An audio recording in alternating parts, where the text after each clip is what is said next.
Yeah, and if you're CAG, this is a very smart position to be in. You can choose between going to Clubhouse, a map you've not yet played this stage, or go back-to-back on Layer, where you just beat maybe the other best team in the region on D+.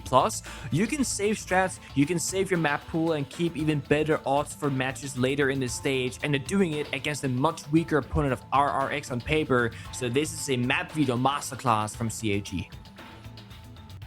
Well, the expectation then will be a CAG runaway victory.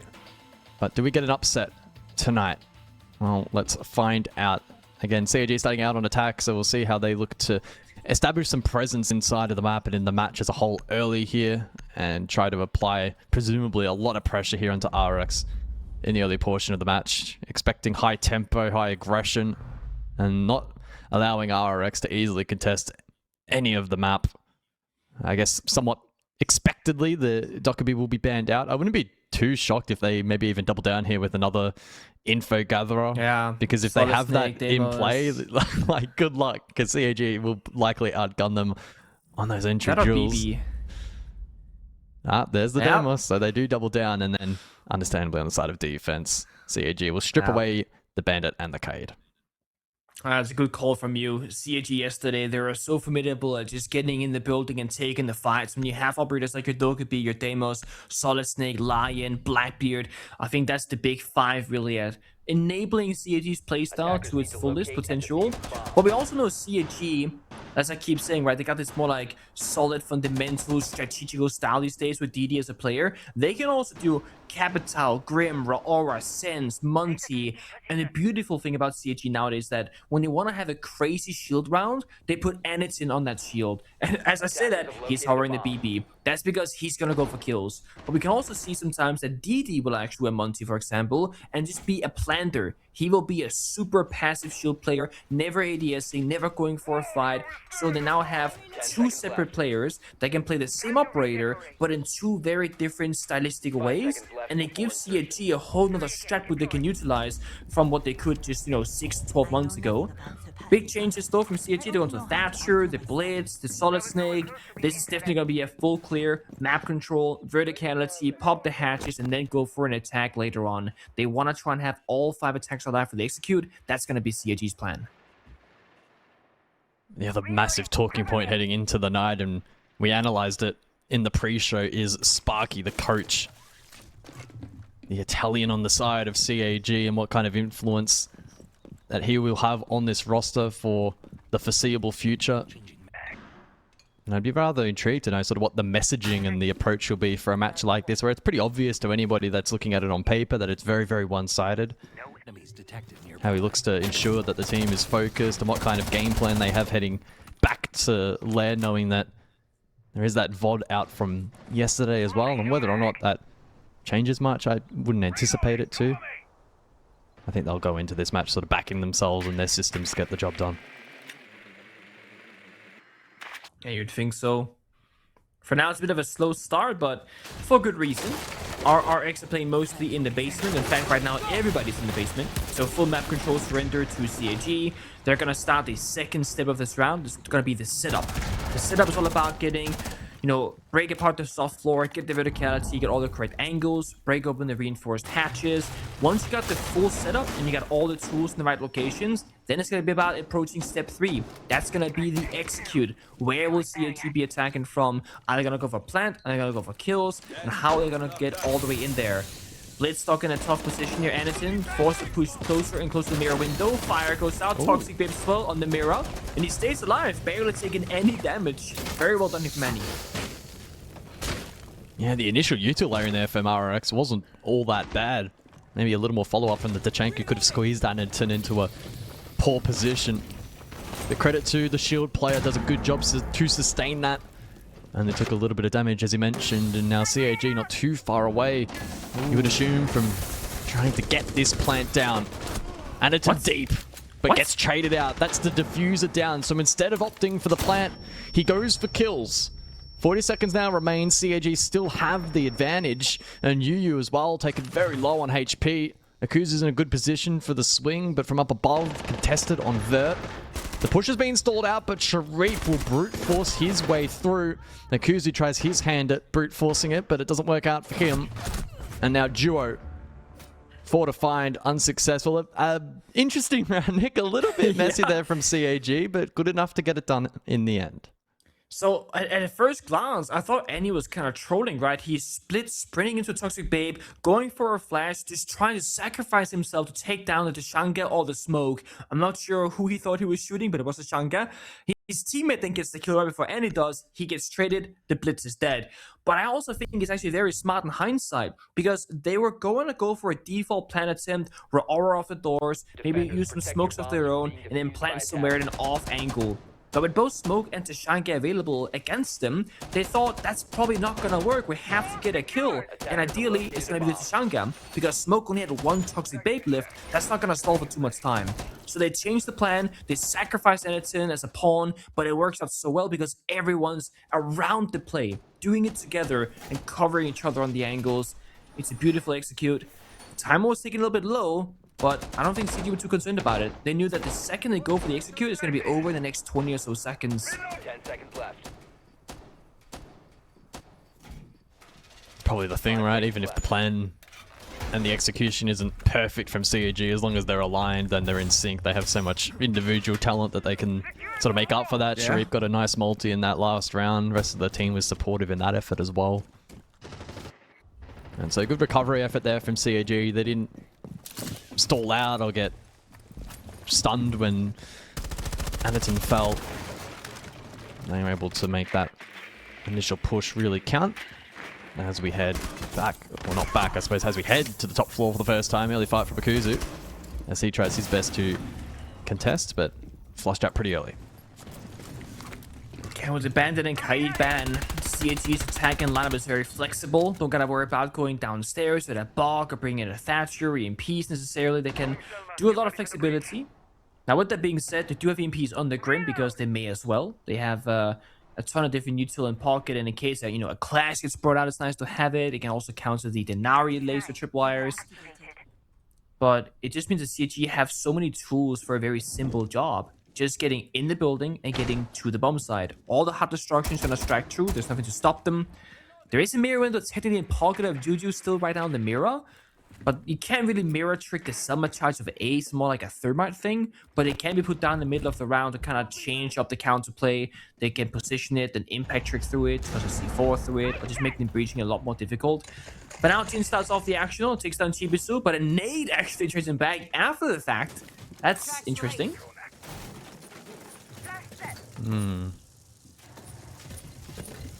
So threat down below here from Sharif. 2 on the exterior for CAG, and Cully inside of Ops. With 1 Salma now deployed. Oh, that's aggressive! Jesus. Kuzu, though, was traded. You're stuck in an That's awkward fine, position yeah, over friend. towards Master Office, as the res will be a success for CAG. That's why you push 2 people against 1 right there. If you solo swing that corridor, you're a freebie. Instead, you get the kill and the revive. But 3 members of CAG very low on HP. This push is going to be a lot more difficult up against the Strength of Fire and lasers of Denari. Live red ping here on the Mao. Oh, slammed. Anderton charges forward with the shotgun in hand. 4-2 advantage CAG. R6 is clear. They know where the last 2 likely are standing. Duo inside of server. Although he goes unchecked initially. Now red pinged. It should be a pretty simple cleanup from CAG. And it is. If CAG get to the execute and to the bomb site, it looks like it's wraps and it's going to be round over. So if you're RRX, maybe try and play a bit of disruption. Early aggression, early advantage, and try and stop them from getting to the side comfortably. Jin jumping out a window, I think, and getting a kill to Chibisu was actually a great attempt at that, but it did get traded back by the grenade after Chibisu died himself. So they don't really get that 5 versus 4 that they wanted. It became a 4v4 equal numbers, which still favors CAG. This play from Akusu could have been the saving moment, but again, CAG one step ahead. They had 2 players in close proximity. They get the trade together, and then we see Annie, Ying Shotgun, and the Reaper gets 3 kills in the round. They're just charging forward and opening up everything with those Candelas. An operator that was target banned, I believe, yesterday by D+, actually, because CAG also yesterday were so great at utilizing that particular operator, and that is why it's so hard to play against them. You're banning Dokkaebi, they're banning Deimos, you're worrying about the shields being played, but then there's also the Ying from Annie, the Glass from Annie. It feels like against CAG, you need like 6 attacking operator bans to actually play the game comfortably, and you just don't get that, you get 3. Yeah. And their attacks so far have felt quite oppressive. And that's to the credit of CAG. To be honest, from my perspective so far, the response from RRX has actually not been too bad. They haven't played scared. They've tried to execute some plays. Unfortunately for them, CAG have just been one step ahead in most of these critical fights. So final round then of the rotation. The wildcard site of Dorms, the selection of RRX. So Jin trying to do the same thing now, but Mao supporting him on the staircase. Could bait an Anderson actually. But this is the thing, I see a yellow ping, so they have information. And he being a very experienced shield player will also not take the bait all that often. He knows that a crossfire is the most lethal thing against the Blackbeard. He can't look in 2 directions at the same time. So that's waiting for the second layer of drones to come out, confirm that the area is indeed clear, that no crossfire is waiting for him. Then they can march forward, start working those hallways. This could still be a direct attack though from CAG. They have Thermite for the exterior wall popped open. They have Nomad, Grim, and Capital. They don't need to clear top floor, especially because there's no Solace, there's no Warden. This could become a simple smoke rush plant, honestly, at the end of the day. Yeah, drones prepped over towards this green side. Do CAG elect to go direct? Maybe with a bit of split pressure up above. It seems like they'll posture for that at the moment. Soft wall. Interesting. That's gonna get popped. Yeah, Anderson goes boop and opens up the wall. 70 seconds for CAG. So lots to worry about though. The flanks to the right is very open. With that rotate from Anderson as well as another angle. D-Mang has the cover perfectly down. The Grim Beast spotting people out. Saka with a second. That's Akoli, by the way. CG off to a great start. 5v3. And Anderson able to go deep. So the Flood has worked a treat here for CAG. Jinim and Yu both isolated on the horizontal. They've failed to have impact in this round in the retake. Highly unlikely. Jinim does at least find one, but these post-plant positions from CAG look particularly strong. Yu looking to contest over towards green. Oh god. And the air jab will be to his demise. Jinim in a 1v4. No time, no hope. And CAG with a perfect first rotation here. It looks unplayable. It looks so unenjoyable if you're RRX. Big smile there from Anderson. Again, if they get to the bomb site, 5 attackers alive, they will pick you apart. And it started off with RRX, again, trying to stop them.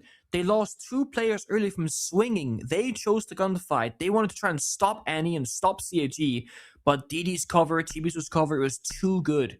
Locking down both the first 2 kills. Annie with the third, and that's going to be the round. And there comes the Yingban. To nobody's surprise, but now the Monty's open, the Capital, the Nomad, the Grim. There are so many strong operators in response. The Glass we've yet to see. And with the third operator bank going out, we all see the tactical timeout here from RRX to discuss what are we going to do, because if we continue like this, it's going to be a very quick loss. That's a difficult question to say the least, but what do they do? As you're alluding to, Nick, there's just so many oppressive operators still available, and CAG are playing a very strong brand of Siege at the moment that's giving the defense so little room for error, so little reprieve, not much in the way of time either to sort of respond to a lot of these attacks, given the rather direct approach. That last round, a really good example of CAG just immediately in green, immediately smacking into side. It was just impossible for them to retake. So I wonder what that chat has been about, and more importantly, if they can start getting rounds on the board. So we're getting triple trap operators here, right? The Thorn, the Denari, the Medusa were showcased there by RRX, the round to come. I think it's good that you're trying to weaken CAG's individual gunfighting by using trap operators. That could be a great tool. They do that by also pairing it with the Echo that can further weaken CAG's gunfighting skills. But like I said before, they are leaving open some very strong operators. Like Anderson right now, of course, can attack a repick off the Monty. but it's there. The Blackbeard, the Monty, the Blitz will all live for the remainder of this half because they can no longer be banned. The third operator ban was the Ying, paired with the Deimos and Dokkaebi. And CAG, they got rid of the Mirror. I was thinking maybe to try and predict the Clash and get rid of that, but Mirror has been the more present and problematic operator. Maybe not problematic actually, but it's been present at least, and could become problematic. So they get rid of that instead. Deploy the shield. Nothing to worry about near me. Banshee ready to go. So I see the reappearance of Snake here in round 4 was selected by Sharip in the opening round of Basement. And I do wonder how he's going to try and utilize that radar here in the 4th round. Could be to facilitate a solo push on the opposing side of the map, or at least ensure it's clear, and so he gets to work on that, focus on utility clearance elsewhere. It's always nice when you get Solid Snake in the mix because it allows you to do so much more at the same time. Right now when you have, you know, the 4 frontal push, gonna be the Flourish, the Grim, the Ace, and the Monty, they can all work together. And because they can all work together, who's gonna be helping Shuriba and Solid Snake? Well, nobody. He can drone for himself with the gadget. Meanwhile, Annie under a lot of pressure with that Monty experience counter flicks the stun every single time, and because of that, only takes about half his health and damage. A lot of Monty players that have died immediately there, and he will stay alive for his team. There are the Denari lasers. I found them. They were all by the bathroom windows, locking that from injury, and it's gonna give RRX less things to worry about. Brace yourself. Yeah, I saw that too. Where is he from?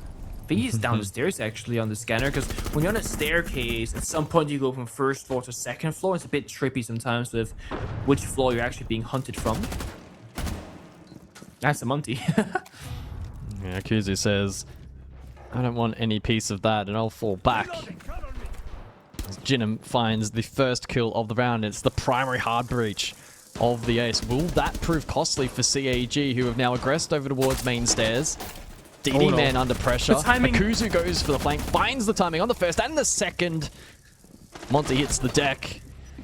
Shibisu does find a trade to keep this round in the realm of possibility as well. Snake, Sharip, a lot of info. It's possible here for CAG. I mean, he saw him in the corner of Sharip. Yeah, he does. Okay, gets the kill. The last 2 defenders solo on HP. Juju last standing. A third of his health left remaining and 35 seconds to go. Can he clutch up for RRX, who are struggling at the moment against an oppressive CAG? Oh, Chibisu. Wow. That is a big round from CAG as they continue to bully their opposition. Again, Solid Snake, it's rare that we see him utilized in this particular fashion. It's a 3v3, middle of the bomb site, and he finds every location of the defenders and just walks on in and gets one freebie and forces back the other one. It's really good use of the gadget. And that was CG actually being stopped from their push. The flank was good, Jin got the opening pick, they shut down the Monty. That's everything going according to plan, and it's a 2v4. It's phenomenal. But then you need to remember, CAG also clutch. They are so skilled in the individual gunfight taking. Chibisu 7-1, Shurip 6-0. You can stop the main push, but the issue is you gotta stop every single player before the round is over, and they could not do that. 4 over CAG, and RRX go back to the basement.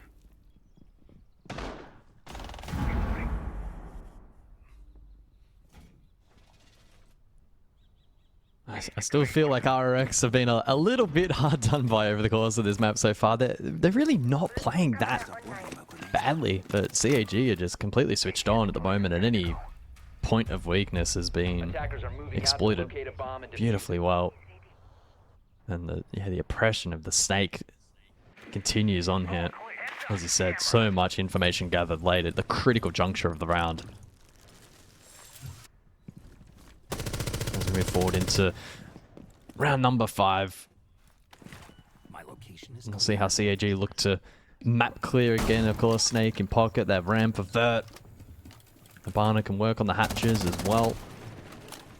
RRX have postured themselves primarily basement, although they're flirting a little bit of pressure towards these staircases, maybe trying to chip away at the drone economy here of CAG. One thing for Thatcher that I think kind of gets forgotten about sometimes is Thatcher works as a mini IQ these days as well. You can take out the EMP cannon, just kind of look to the ceiling, look for a Valcam or Echo Drone, etc. And you don't really need to EMP them. It'll just show you where they are actually at the present moment. So right now, TB2 can actually look for the Yoga drones later on. He can catch, what he thought was going to be a C4 or a smoke midair, none of which are present here from RRX. It's another round where if CAG get to the bomb site door, they are just primed for an execute, and there's nothing that can stop them but the Goyo fire canisters that are pre-placed, or a good Echo Drone rather, doesn't get found by the Thatcher. Verdi's being watched, and a kill confirmed again. He sees two people flanking him. Get out of dodge. You do not want that smoke. Sharif has been a Terminator in the server tonight. That's his 7th. And yet to hit the deck himself, so he's fulfilled that role really nicely. Elsewhere, Jidam immediately under pressure. It's into the Warden though, but he can't sustain the pressure of Chibisu, who follows close by. Good teamwork from CAG again as they hunt down 5 rounds in a row. Akuza gets a freebie. Well, they play a close by in Armory, and that's our Cully. So Jiro again, left by his lonesome. CAG dominant here on Lair. Ridiculous. Absolutely ridiculous. I feel like it's so often that I see Anderson on a shield. That happened yesterday for D+ as well, where they try and solo push Anderson, thinking, I'm gonna melee you, I'm a Warden, I can take the fight against the Blitz. This is CAG, one of the best shield teams out there. It's not just about how good Anderson himself is on the operator, it's about how well his teammates understand what he needs from them. So when the Blitz goes to push against the Warden, Anderson isn't thinking, oh, I'm gonna solo win this. He's saying, hey, I got a teammate, buddy. If you wanna fight me, it's not gonna be a fair fight. So his teammates will find 2 quick kills off of the interrogator from Annie, and Anderson himself takes 0 damage in that round as the shield player. It's practically a flawless round. CAG 5-0. And I mean, RRX, they're bouncing back between the top floor, the basement, the top floor, the basement. They tried the tertiary, and this is one of the most frustrating points to be in. Nothing is working. What side do we go to? What ops do we play? Do we change our positions? Finally, the clash gets shown, but it's too little too late. I mean, at best case scenario, you get 5-1/2 for RRX, and then you gotta go attack against CAG. I mean, this game should just be over, honestly. Yeah, it is feeling like a little bit of a formality from this point. CAG looking to hone in on their 2nd win of the stage. For those who may have missed it yesterday, a pretty emphatic victory, 7-5 over D+ in what was touted as a close and competitive matchup, and ultimately it was. 7-5 is very, very tight, but walking away there with full points, and likely another 3 tonight is going to set themselves up really nicely in the standings post week 1. Goes without saying, Nick, that it's a long and lengthy run from here, but I think the team will be pretty pleased with the siege that they've put on show here in these first couple of playdays. Let's see if this can work out for Duo. He's got the shotgun close museum window, but there's no one quite close to it. I don't think he's gonna find much in this round just yet. CAG, again, it's gonna be a Monty round, so they're gonna slow down the pace just a little bit. They take ops room, start going up the rocket staircase with 2 or 3 players. They're watching the flank at the same time. They're applying pressure in so many different angles now with Chibisu also on that museum window spoken of earlier. Or actually, there's a bathroom window. Same story though. A big attack here on the staircase. It sure is, as Anaton looks to sustain some pressure for the team to capitalize upon it. Hasn't quite been as effective as the last round. Sharif finds entry though, immediately traded. So it's the snake for the Denari. Probably not the worst trade given just how strong Sharif has been, as well as the snake utility. Jidam to Posture now in response to the lobby side take, minute on the clock. Got the Clash and the Warden shotgun locking down that bathroom hallway. Now Clash rotating to match Anderson on the Monty. The shield v shield, but Clash is the counter.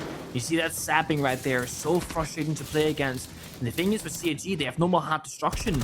So they need to get the right players in the right locations to make this execute possible. and maybe try and just avoid the clash at all cost. Yeah, no EMP either for Aniton, so it makes it really awkward for CAG to try and convert this round. Probably their biggest test yet. But Chibisu able to isolate one, and they've actually pivoted towards the default plan.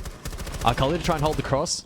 Swing follows. He doesn't see this. Yeah, they went for the knife instead of shooting the denial. Will that prove costly? It probably will. 3 versus 2 in the post in favor of CAG. A little fortunate to get that plant down, but Jinim won't go down without a fight. Oh no. A 1v1. Oh, it should be shield. Difficult to say who it favors in these circumstances. If Aniton can close the gap as the shield gets placed down by the clash, but a fake out from Jinim. 180. Can he post it down and get on the diffuser? Needs to stick it from here. Aniton knows it. It's a free kill. It's a free round. CAG 6-0 at the halftime break.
Well, we're 6 rounds down, and the question now is how many will remain?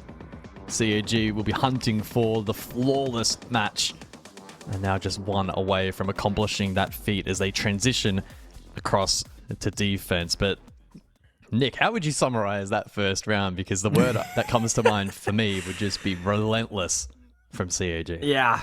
A slaughter is also what I would go with. It's just been so unenjoyable for RRX, and I will say to their credit, they've been trying. They played the traps, they played the more like spawn peak type aggression, they tried fighting back, they tried bunkering, they tried the clash, they tried the echo, they tried plant denial. They have tried almost everything. None of it worked. CAG would problem solve in different ways, playing different operators themselves. And at the end, ended up being, you know, they played the Ying in the beginning, that got target banned, and they played Muncie for the last 3 rounds, and that worked just as fine. Now they're gonna play Alibi. Are we actually doing this? Are we actually gonna play Alibi on a 6-0 round? I mean, might as well, right? This is the perfect time for it, but seriously? Yeah, they're gonna lock it in. May as well. Wonder how many times Alibi has been played this stage so far. I would hazard to guess not many times. It could even be the first selection. That was the highlights from the previous round, the final of a half. Another somewhat awkward and messy round to conclude things, but CAG just able to hold on in the post plant. 6-0 the scoreline. She's Italian. Could be a shout out to Sparky, the coach. I don't know. Yeah, maybe. I mean, there is a fun interaction with the Solid Snake. Obviously, it's a soft counter. The clones do show up as a red dot on the scanner. Not something that we see really being played in pro play, however. Oh, gotta pick your brain on this actually. Thunderbird as a counter to Dokkaebi. Right, the Yes. phone call goes through, Yep. 40 damage, you tank it. Yep. James doesn't Yep. believe in it, man. I'm telling you, you're just better. You're actually better. That's been my go-to strat when I've been playing in quick match. I mean, when you just don't want to deal with Dokkaebi, just play Thunderbird. Eat the call, doesn't Tank matter. the call. Love that. Yeah, I forgot who we were interviewing. I think it was Harambe actually. And he said himself, and out of me asking the questions, I just play more Thunderbird. Here's a push though. RRX is getting page out of CAG's book perhaps. Maybe pressure early. Ooh. A 1-to-1 trade, but it's CAG again. Winning out these crucial fights. Duo is on the ground. And so as it stands, it's a 4 versus 2 in favor of CAG. Jinnen will look to push through storage. Options limited from here though for RRX. So stalled out. Injured, Goya fire, finger boost finally happening to revive Duo on the blitz. Pre-fire though connects from Jin through the wall to DD, so even numbers all of a sudden. Planting, not currently possible. Have to either get one more kill or get deep into that bomb site. They do have one final smoke and one final lion scan remaining. That could be the saving grace of this round. Well, we certainly cannot fault RRX for their effort in this map so far and their intent. They have played without much fear, which is really surprising. A lot of it's been execution based, and CAG have simply been too sharp so far tonight. Plenty of time though for the attack to formulate something here in the 7th round. A pivot perhaps, bathroom side. But that will now be no doubt revealed by, funnily enough, the alibi. 60 seconds now remains. Nading the Prisma. Juju though on the backstab finds one, but again traded right back. Blitz in the repel all of a sudden. Hello, meant to jump in the window instead. There he goes, second time around. Saki and Chibi against Jin and Duo. Oh no, cut down. And so the Blitz left all alone. CAG have looked so good tonight. And there it is, officially confirmed. A 7-0, the first so far of the stage, and if the numbers are anything to go by, it may well be the only one of the stage. Congratulations to CAG. I mean, ridiculous gameplay. Of course, RRX being a newer team with a bit like lower expectations in performance, we're expecting a one-sided affair for CAG with a clean victory, but a 7-0 and how every single round was pretty one-sided, with of course few exceptions of that last one was a 2v1. They did a phenomenal job. From the operator band selection, also the map veto, like I said in the beginning, right? Going back to back on layer after just beating D plus 75 on it yesterday means for the long term, they're hiding maps, they're hiding strats, and if any team is watching this, they're not going to want to go to layer in the future. So now people are going to be fearing the layer, plus they got all the other 8 maps in the pool to start utilizing. It's a masterclass for CAG. Yeah, totally agree. It may well be until playoffs where we see CAG able to play Lair once more. They looked great tonight, and that was against an opposition of RRX who, again, their overall intent and approach and some of the plans that they had to execute in the majority of these rounds, I think were quite sound. They weren't sitting back, getting stalled out, playing scared. They were trying to be proactive, trying to get in the face of their opposition, Nick, but it was kind of one of those games where no matter what they tried, no matter what went their way in a round, CAG just continued to pluck win conditions, sometimes out of nowhere. Yeah, that's exactly right. And that's why I say I do want to praise RRX. I don't think the 7-0 scoreline reflects the exact performance there, because they were not just laying down and saying, we give up. Even that final attacking round, to go for a super high risk play, win or lose the round in the first 60 seconds, it becomes a bit of a in the middle outcome. They can win, they can lose, but at the end, CG clutch it up, of course. And we also have an interview, I believe. Will we have the return of Sparky? Question mark again, back to back. Let's bring him in. Let's bring him in, Sparky. Lovely to see you, mate. Yes. Congratulations on what was a pretty one-sided Nice to matchup see you. in the end. Hello. I sort of just want to take note of the week so far. You had a very close match yesterday comparatively to today. How do you assess the first week? Are you happy? Are you unsatisfied? Give us your thoughts. No, I'm pretty happy. I mean, we are doing a lot of testing. Like we are not doing any prep work, and I'm letting them just play the game, and I'm just fixing it on the go. Like we're training adaptability through all the group stage, like zero prep work, zero anything. I think it's like a good like we're in a good stage to do that right now, since we're like very strong, and like the league is like I think we can get first even that way. Yesterday game, I mean, we were 6-2, and then we just had a bit of a communication problem on the adaptability. Like we couldn't really communicate what DK changed, and we just kept getting on the loop. But I think it was that game was a 7-2 in my book, so it wasn't close. You gotta be honest. Fair enough. No, I know how you feel. Obviously, I quite like the idea that you're not going into this with any like counter prep work and just looking at adaptability. I think when you're a very experienced roster where you're supposed to be winning games and you're obviously way ahead of the competition against a team like RRX, it can be easy as a team member, as a player, to not take this game 100% serious, right? Because these guys are worse, they have like worse strats, worse players. But by going into this blindfolded and saying, guys, work on adaptability, you're almost forcing the players to try hard in a different way, because they can't just crutch the paper and crutch the expectations. So just as a small note from my side, I think it's a very smart approach actually to force the players into a serious mode this way, if that makes sense. Yeah, I think actually like doing this in official games, like we're gonna do it through all the group stage. I think like this equals like 20 scrims if you do it in an official game, because you learn 20 times faster. Like you're forced to learn, you know. So I thought it was a good idea to do it this stage, and so yeah, just run with it. Okay. Cool. I mean, looking at... No, I'm looking right now. You're looking at the next game? That's exactly what I'm looking at. No, not the next game. I'm gonna say, looking at yesterday's game against D+ and how you beat them 7-2 actually, who do you think is your biggest adversary now in the region? Who do you think, if it's not D+, because you beat them, who's it gonna be then? Ourselves. Okay. Makes sense based on yesterday's interview as well. Yeah. All right, we'll leave it there. Sparky, thank you so much for jumping in and having a chat. We hope to speak to you more over the course of the stage. All the best. Thank you very much. Thank you to all the fans. Thank you for having me. Thank you. Thank you. Ourselves. Ourselves. Good old CAG. Hopefully they can brush off that tag as the year continues to progress, Nick, because they're off to a phenomenal start. As you know, Sparky has framed it that yesterday the scoreline maybe not fully reflective of what that really should have ended up being, and today it's hard to dispute that they weren't pretty much perfect. They played phenomenally well. Yeah.